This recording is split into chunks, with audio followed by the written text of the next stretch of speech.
I think from what I hear, we're only about 80 or 90,000 votes away. We got a good money injection last week from that Netflix guy. So right. I don't know. We'll see what happens. But this is how we make change. This is how it happens. It doesn't happen by breaking windows, lighting fires, stopping freeways, tearing down statues. This is how it happens. Now, Paul, you were telling me the last time we talked that, in your opinion, there is a real reason why taverns are being shut down, and you said that's because historically, over the years, that's where the conversations take place, where political activism takes place, and you feel that one of the reasons the governor doesn't want people congregating is because he's concerned about this petition recall election, doesn't want to get people together, get them fired up to generate their enthusiasm to recall his butt. Yeah, no, it's exactly the reason. Throughout history, you've seen that, where coffee shops, restaurants, taverns are just shut down. People are told to stay in their homes. You know, I went through the county health department regulations today. They call it Appendix I, which goes along with all the other regulations, and that's like 60 or 70 bullet points of things that you're supposed to do in order to, comply with this thing. And it's just completely overburdensome, but the language is this. Residents will stay in their homes. Residents, if they go out, will not go out for a long period of time. Residents will stay apart from each other. Residents will keep their mask on while in public.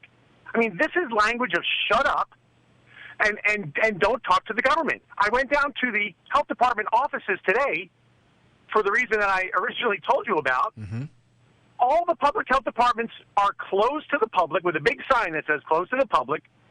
And I don't know if they're in there hiding with their masks on under their desks, but nobody comes out to answer a question. The government, they are permitted by COVID to hide from the public and answer zero questions. This whole shutdown was done without any input from the restaurant industry or the retail industry. It's so overreaching, the authority that they're exercising right now. It's going to burst, and here's the first bubble right now is Newsom's going to get recalled, and someone else is going to step in, and you know who I want to step in, Larry Elder. Well, Paul, let me first ask, what's the state of play right now? What are the rules right now? You've got a restaurant where you do have some outdoor seating. What's the rule right now? Here are the rules, and here are the rules that we got nailed on Saturday. Okay. So the new rules are this. You can have outdoor dining, but you got to be 8 feet apart. You can have outdoor dining, but you have to have all sorts of sanitizing stations everywhere and only one person in the lobby. But here's the biggest one right now. Here's the biggest one. Restaurants are now going to be required, or they are required, to check to make sure that their diners live in the same household. Get out of here. So, Larry, I told you what happened to me on Saturday. So restaurants are required, the host is required to check to make sure that all persons in the party live in the same household and cannot seek a party until that party is complete and they've all said that they live in the same household. You tell me where you've seen this kind of tactic before, where you're asked to show your papers. Where do you live? Do you live together? It's insane, the overreach right now. Insane. Something's got to change. I'm talking to Paul Scrivano, owner of the Blue Dog Beer Tavern in Sherman Oaks, California. Paul, what is this rule about not having the television on? Well, yesterday was the Super Bowl, so it doesn't matter. But they let outdoor dining open, but they made it very clear that they do not want televisions seen from the outside.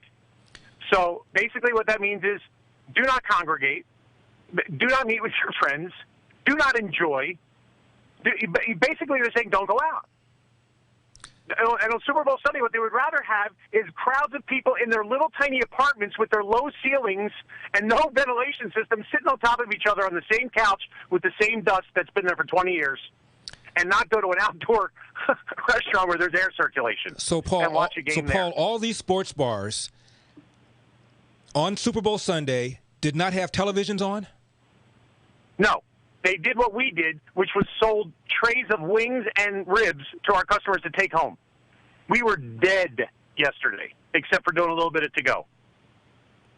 Every sports bar that you know of just maybe had a couple people for lunch, and then maybe they did a little bit of takeout Super Bowl food between, in the afternoon, and then that was it.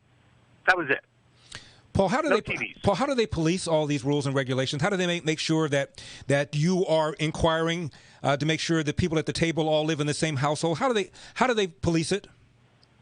Well, they turn us into the police, first of all. That's the first thing they do, is they turn us into the police. So we get the fine, the $500 fine that they gave us at another restaurant. Mm-hmm. But the other thing that they do is, Larry, look, there are 50% of the restaurants are out of business that were in business in LA County.